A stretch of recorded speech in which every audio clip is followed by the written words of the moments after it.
Olá pessoal, tudo bem com vocês? Aqui é o professor Carlos e vamos lá falar sobre marcadores dos discursos, discourse markers em língua inglesa.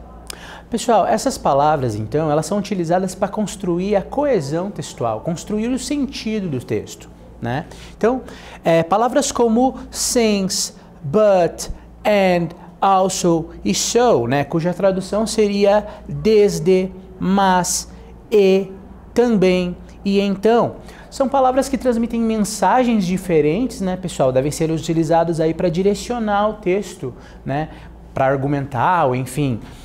Vocês da terceira série do ensino médio vão se deparar aí no Exame Nacional do Ensino Médio, mesmo na vida escolar de vocês, né, pessoal, com textos diversos, letras de música, artigos de opinião, reportagens, e esses textos trazem essas palavras, né, pessoal, dependendo do nível de formalidade também que esse texto apresenta, para emitir mensagens diferenciadas, né? Então a gente vai trabalhar e vai ver como essas palavras funcionam em seus contextos.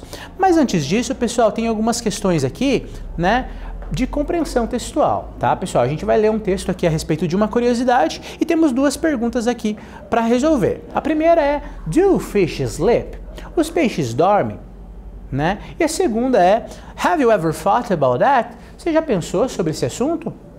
Pois bem, vamos fazer a leitura do texto, tá? E depois vamos responder a essas questões. Gente, do fish sleep? Well, the answer is sort of. Fish do sleep, but they do not sleep as we know, because they don't have eyelids to close as we do. Some fish just lie on the bottom of the sea at night, and not all of them swim around all the time. They just rest. On top of this, in the dark, many fish have a lower rate of metabolism, so their body slows down, and that is much like sleep. This has the same effect as night sleep has on humans. Therefore, the answer is that fish enters in a sleep-like state. Bom, pessoal, então esse texto aqui fala sobre esse assunto, né? Se o peixe dorme, né? E explica como que é esse estado onde o peixe recupera as energias, esse estado de sono, digamos assim, que o peixe, né, entra no caso. Fala a respeito, né, disso aí. Vocês podem perceber que existem palavras aqui destacadas, né, gente, como but, because, on top of this, so e therefore, que nós vamos abordar à frente e ver como elas funcionam, construindo o sentido do texto então. Bom, pessoal, então baseado nesse texto que acabamos de ler, temos algumas perguntas para resolver. Olha só. Primeira pergunta é: Do fish sleep? Os peixes dormem? A segunda pergunta, number 2, is: Do the fish have eyelids? Né? Os peixes têm pálpebras? Então, olhando para o texto, né, há a informação de que os peixes tenham pálpebras, né? 3. What happens in the dark? Né? Então, no texto há menção sobre algo que ocorre no escuro, né? Então, o que acontece no escuro é a pergunta. E a quarta questão, question 4, e what is your opinion about it? Então, uma questão pessoal, qual é a sua opinião sobre o assunto? Você acha ele interessante? Por quê? Enfim. Vou lhe dar algum tempinho para que vocês possam resolver a questão e logo logo a gente já volta com as respostas.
Então, pessoal, conseguiram resolver o exercício?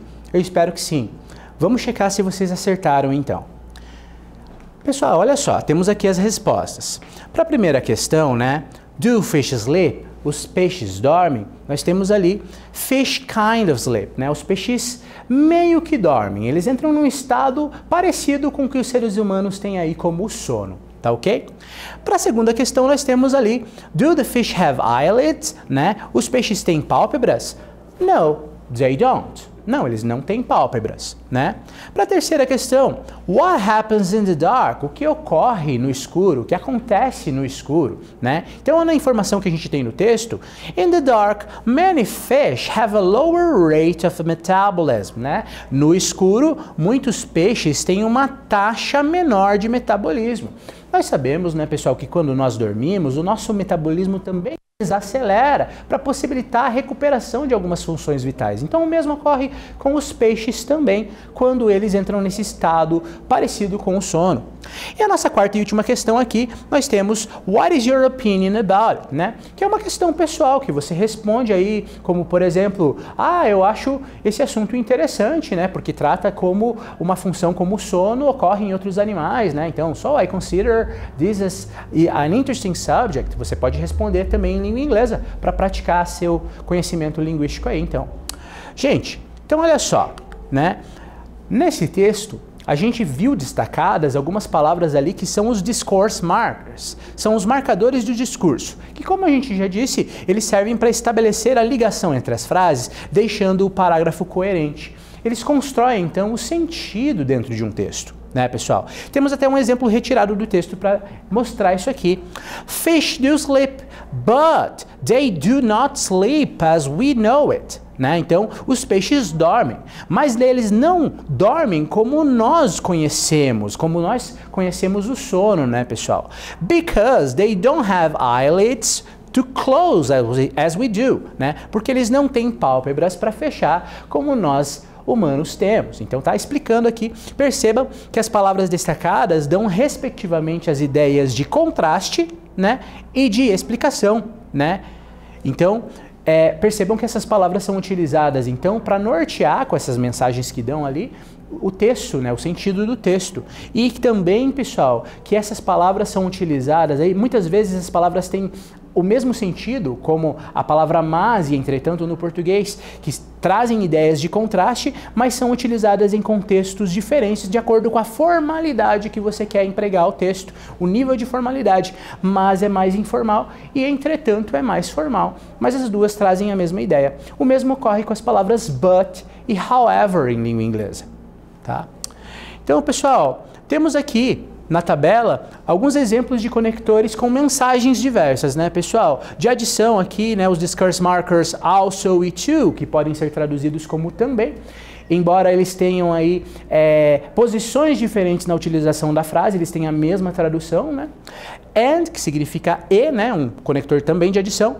As well as, que é o bem como. Both, que é ambos. Besides, que é o além disso. And in addition to, também traduzido como além disso, mas soa mais formal ainda, né, pessoal? Conectores de condição, como as long as, if or unless. Então, condição do tipo, if you go with me, I'll be happy. Se você for comigo, eu estarei feliz. Então, a condição para eu estar feliz é você ir comigo. Percebam que essa ideia é empregada com essas três palavras aqui. Concessão, né, pessoal, representadas aqui pelas palavras although e even though, cuja tradução seria embora e mesmo embora, né? A ideia de exemplificação trazida pelas palavras, né, pelas expressões for example and for instance. Mais uma vez aqui temos a mesma tradução, mas o contexto, quando você utiliza a expressão for instance, soa um tanto quanto mais formal, né? Like, que é como, e such as, que é tal como. Conectores de contraste como but, however, yet, on the other hand, on the contrary, and whereas. But, o nosso mais, however, entretanto, yet, ainda, on the other hand, por outro lado, on the contrary, ao contrário, e whereas, enquanto, né? E de consequência, como as a consequence e as a result of, né? Pessoal, então olha só, Agora nós vamos praticar fazendo um outro exercício, né, no qual vocês terão que utilizar esses discourse markers para completar as frases abaixo. Percebam que há mais espaços do que palavras para completar. Então, vocês poderão utilizar essas palavras mais de uma vez para poder resolver esse exercício. Olha só. Write the correct alternative. Because, even though, and but. Então, escreva a alternativa correta, né? O because, o even though, o and e o but. Lembrem-se quais foram as ideias apresentadas por cada um dos conectores que a gente acabou de ver e como devem ser completados os espaços dependendo da mensagem que se queira transmitir. Vou dar alguns momentos aí, alguns minutinhos para que vocês respondam essa questão e já já a gente volta para verificar.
Então, pessoal, resolveram os exercícios? Eu espero que sim. Vamos checar se as respostas estão corretas? Então, olha só, pessoal, a gente tem aqui as frases agora completadas com os nossos discourse markers. Perceba aqui na letra A, Jack and Elizabeth dance, drink and have fun. But Elizabeth sleeps because she is very tired. Então perceba aqui que na mesma frase nós precisamos da ideia de adição, de contraste e de explicação para dizer que Jack e a Elizabeth dançaram, beberam e se divertiram, né? Mas a Elizabeth dormiu porque ela estava muito cansada. Então, vocês precisaram dessas três ideias em sequência para construir o sentido nessa frase, né? Na segunda frase aqui, pessoal, na letra B, In the evening, Kate's friends and cousins come with many presents, né? Então, está dizendo aqui, à noite, os amigos da Kate e os primos, olha só a adição, pessoal, vieram, né? Vêm com muitos presentes, né? Então, nessa frase, nós precisamos da ideia de adição através da palavra and para que a frase aí fizesse sentido. Alternativa C, pessoal, olha só. They went dancing, even though they were tired. Alternativa não, desculpa, gente. A frase C aqui, né? Então eles foram dançar, mesmo embora estivessem cansados. Percebam aqui, pessoal, que a ideia que foi necessária foi uma ideia ali, né, pessoal, de contraste, enfim, até de contraste, né? Eles foram dançar, mesmo embora estivessem cansados, né?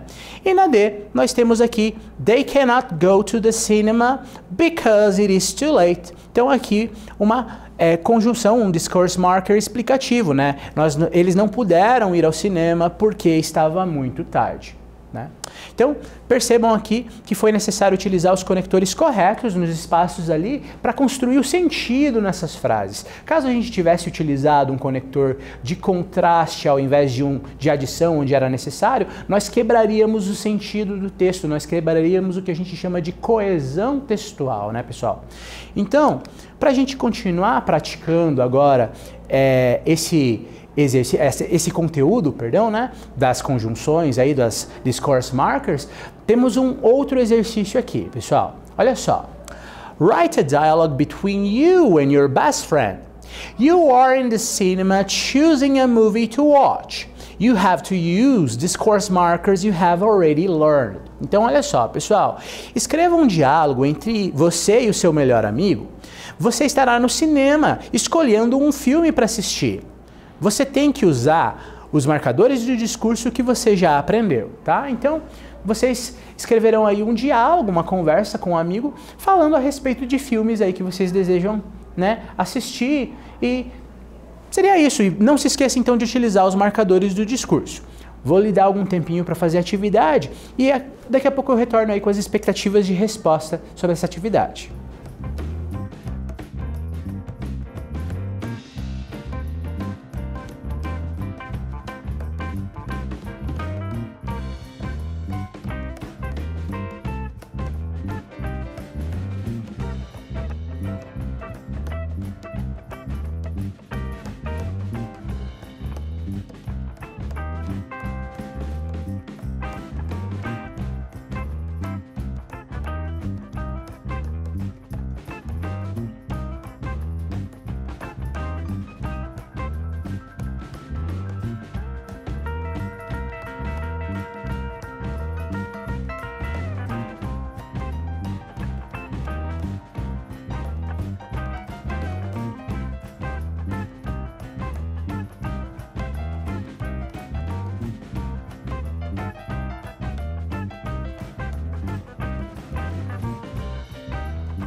E aí, pessoal, já elaboraram o diálogo?